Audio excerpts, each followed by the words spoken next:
Presenting Presenting 14 14 by by Alice Alice Gerstenberg. Gerstenberg. Hello everyone, I am Avelina Espino and I will be playing Mrs. Pringle, the ever-determined hostess who refuses to let her dinner plans fall apart. Aside from acting, I also contributed off-camera by directing our dramatic reading, helping with the script preparation, editing the video, and assisting with overall production planning.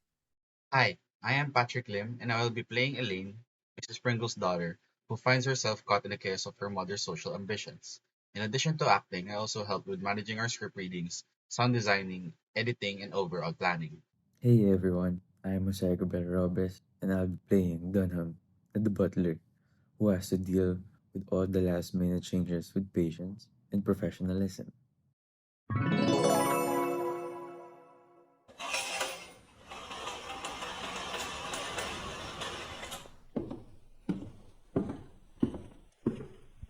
Dunham? Dunham! I've just had word from Mr. Harper that he was called away to the bedside of a friend who is very ill. He sent me these flowers. It's a good thing he did.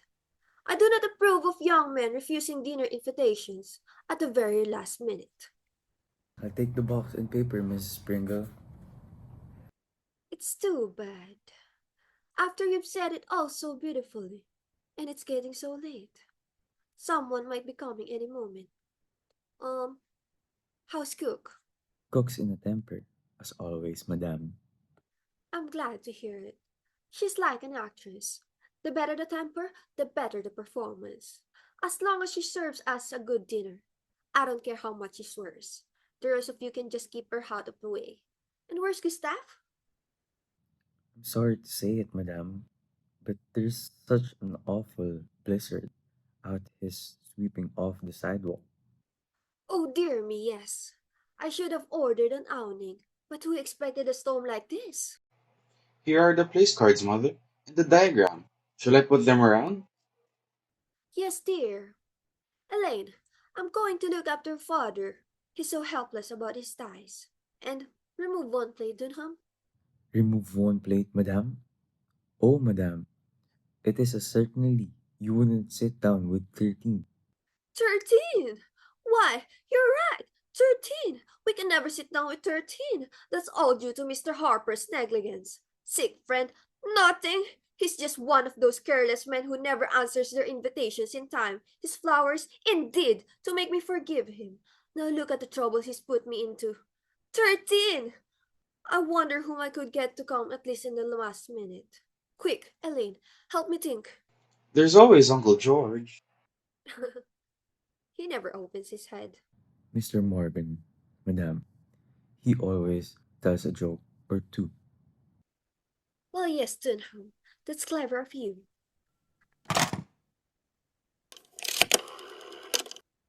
Hello, Central. Lakeview 5971 at once, please. Elaine, dear, your hair's much too tight. Pull it out. Pull it out. Come here.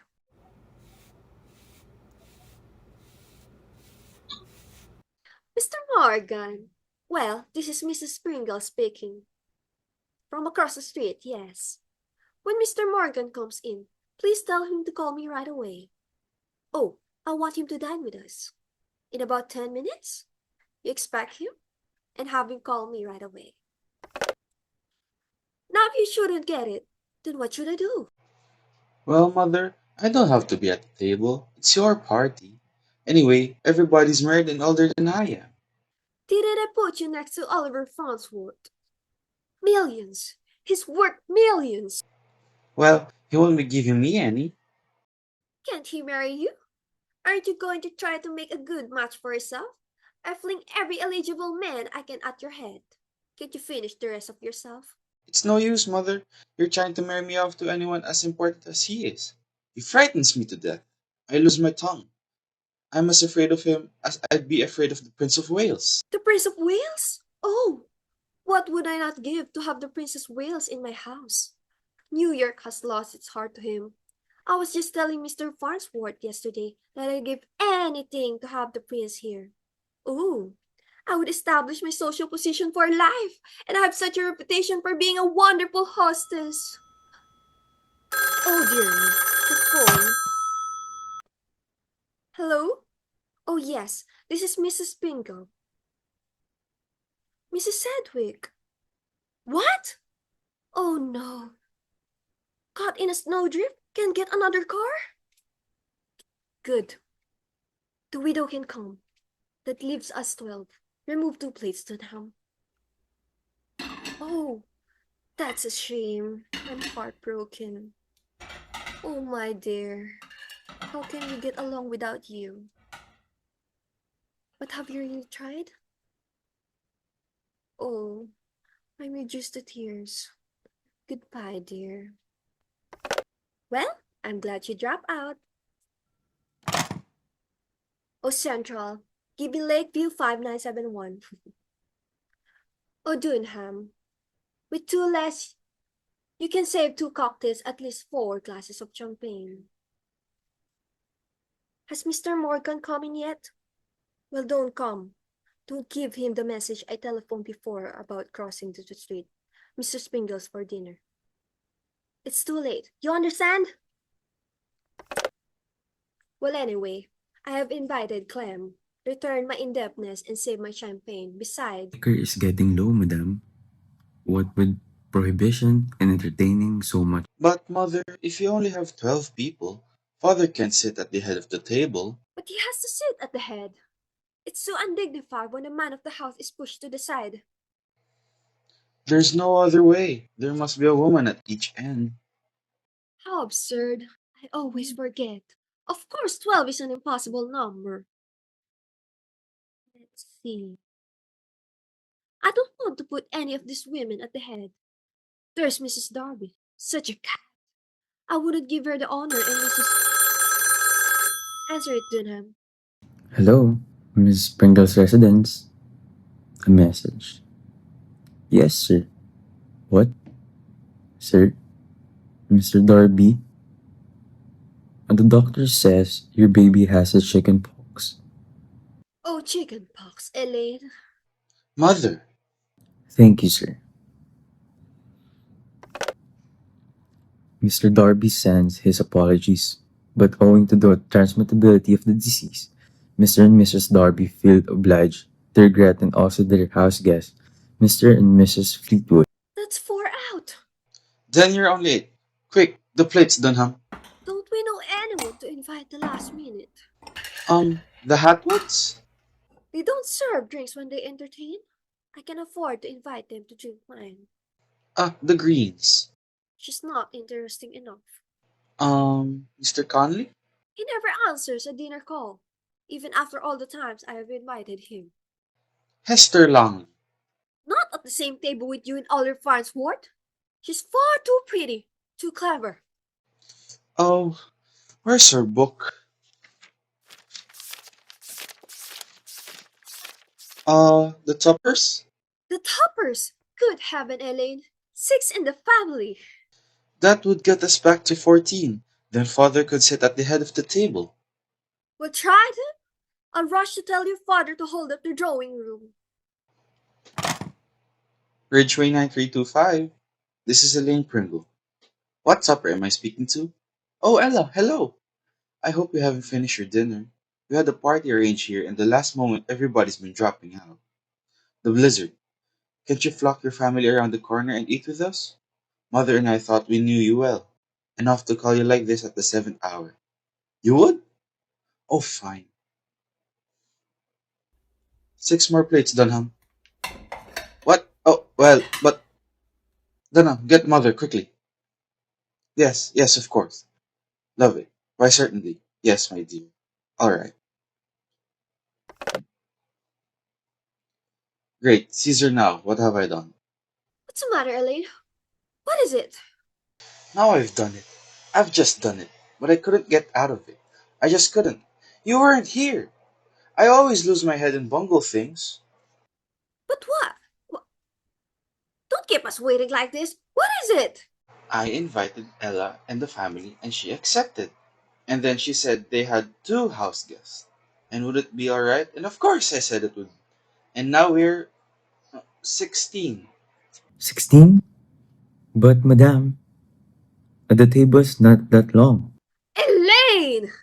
That's just like you. No tact, no worldly wisdom. If I'd been at the phone, I'd have politely said that my table. But you weren't at the phone. You ought to attend to such messages yourself. You know I always lose my head. But the dishes, madam, and we only have 14 squabs. I won't eat any. But I must not be disgraced. We'll have to make the best out of it and insert another board on him. I really wouldn't have to be at the table. You're going to sit right next to Oliver Farnsworth. Now, I don't wish to hear another word about it. But can't we squeeze them in without all the work of adding another board? If I move the plates and chairs closer. Have you ever forgotten that Mr. Toppers weighs something like 250 pounds? And Mr. Conley has no waistline? It can't be done. Cook is in a rage, madam. She says she has only prepared for 14. Well, I can't help it. She'll have to prepare for 16. Tell her to open cans and soup and vegetables and Muffles, but the ice cream forms and the gelatin molds. Oh, I'll pretend I don't like them. I'll pretend I'm on a diet. But I really wouldn't have to be at the table. Be still! The telephone! Now what? Don't answer it. It's driving me mad.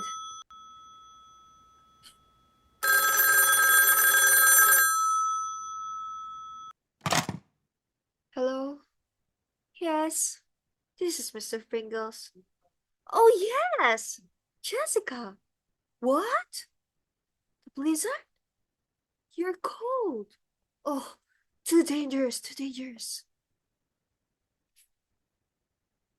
Oh, Jessica.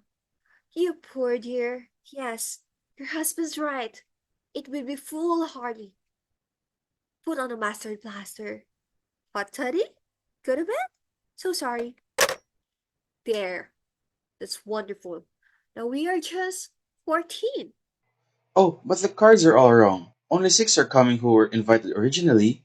You'll have to make another diagram. How do you want them seated? Here are some fresh cards. Oh, give it to me. What a mess. I spent hours on this diagram. So much depends upon having guests seated harmoniously. There's the front doorbell, Dunham. I told Annie to answer it for you. But go pick into the drawing room and tell me who it is. You murderous instrument! What now? Now what? What you have to say? Hello? Yes. Mr. Farnsworth! Mr. Oliver Farnsworth? No? You are his secretary? His what? Instructed you to make excuses. You had to leave? For Boston at once and an important business. Oh. How dare he? How dare he? At a very last moment like this, no regard for the hostess' feeling, no regard for the effort she goes to provide evening's enjoyment. It's such a good dinner I planned. And he promised he would come. Oh, business! I don't believe it. He didn't want to exert himself, was afraid of freezing in the blizzard, as if he didn't have a dozen of limousines to carry him to the door. Selfishness, downright rudeness, and worth millions. Just a match for you, Elaine. And I was bound you should meet him and sit next to the table. And now, I don't even know when I can give you a chance like that again. Oh, I'm perfectly furious. I'll never speak to him again. I have never been treated this way. Perhaps he really did have business and was called away. And I, one of the most important hostess in the city, and people clamoring to receive my invitations. All my affairs are a success. I insist that they shall be. I can be a failure. I won't be a failure. He was my most important guest. He's such a man's man. So important financially. Every other man's considered it an honor to meet him. And now, not coming. Oh, I'm furious. Very furious. It's all this damnable blizzard thing. Now I will have to stay away from the table. He's not coming. Makes us 13 again. Oh, go to bed. Go up to the nursery. I'll send you milk and crackers. But mother, it's not my fault that he had business out of town. Yes, it is. If you perk up a bit and not be so timid and make something of yourself, he would hear about your attraction from other men and be curious to meet you himself. Oh, what a family I have! No one to help me with my ambition. Go to bed. I certainly won't sit down to 13. Go! Go to bed! Get out of my sight! It was Mr. Morgan, madame. Mr. Morgan, but I telephoned his maid to tell him not to come.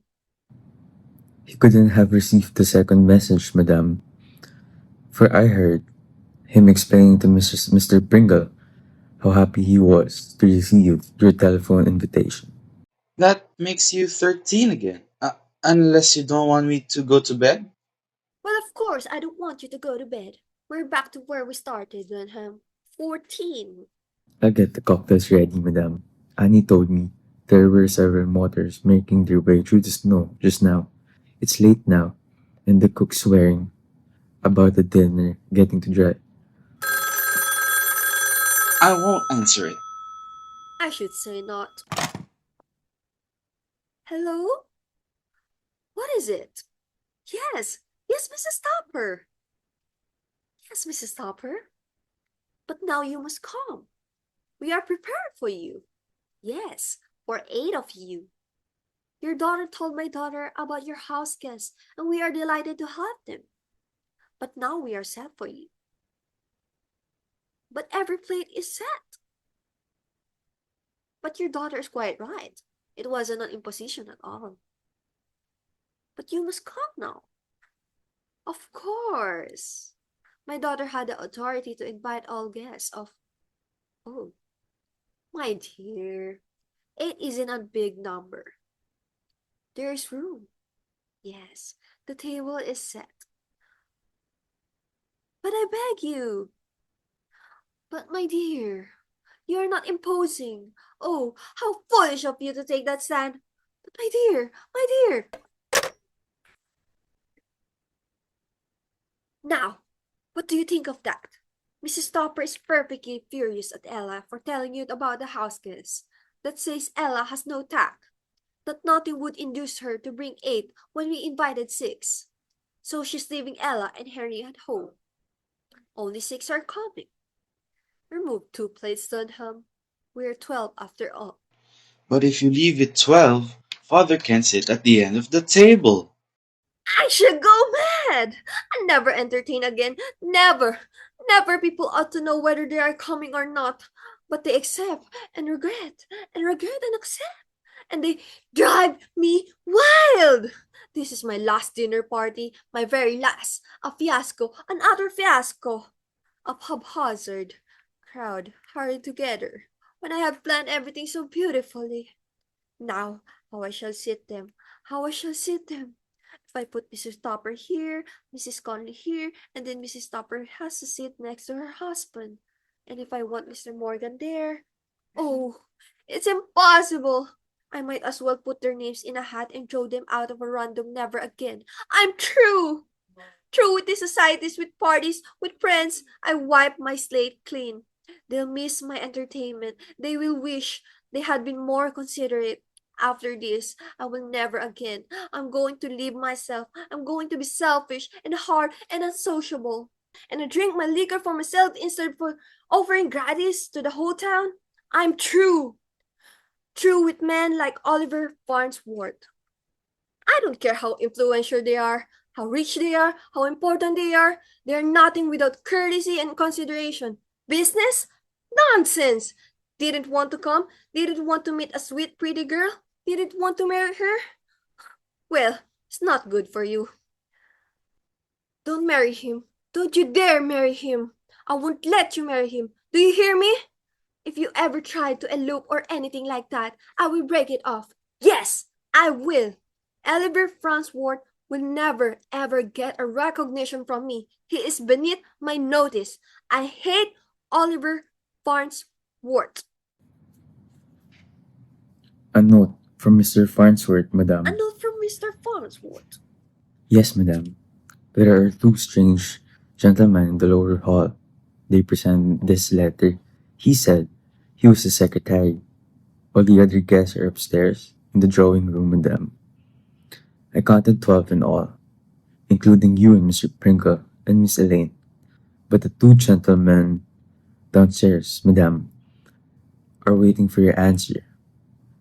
The one gentleman's face looked very familiar, madame, but I just can't place him, although I'm sure I've seen his face somewhere. Seen his face somewhere. Oh my goodness, Elaine, come here. It's the Prince of Wales. The secretary said, "You cut off the telephone, or Central disconnected you." He was about to tell you that Mr. Farnsworth knew that the blizzard had prevented His Highness from keeping an engagement way uptown. The Prince of Wales, sitting in my lower hall, waiting for me to ask him to dinner. Then we'll be 13 again. There's the secretary, miss. He isn't his bodyguard. Certainly, the Secretary Elaine. Now we shall be 14 at dinner. Serve the cocktails, Dunham. The guests may sit anywhere they choose. I shall bring the prince in with me. But, Mother, wasn't it nice of Oliver Farnsworth to send the prince in his place? Didn't I always say that Oliver Farnsworth was the most considerate of men? I think I should like Mr. Farnsworth. Silly child. It is now too late to like Mr. Farnsworth. It's time now to like the prince. Somehow, I always manage to be the most successful hostesses. Thank God for the blizzard.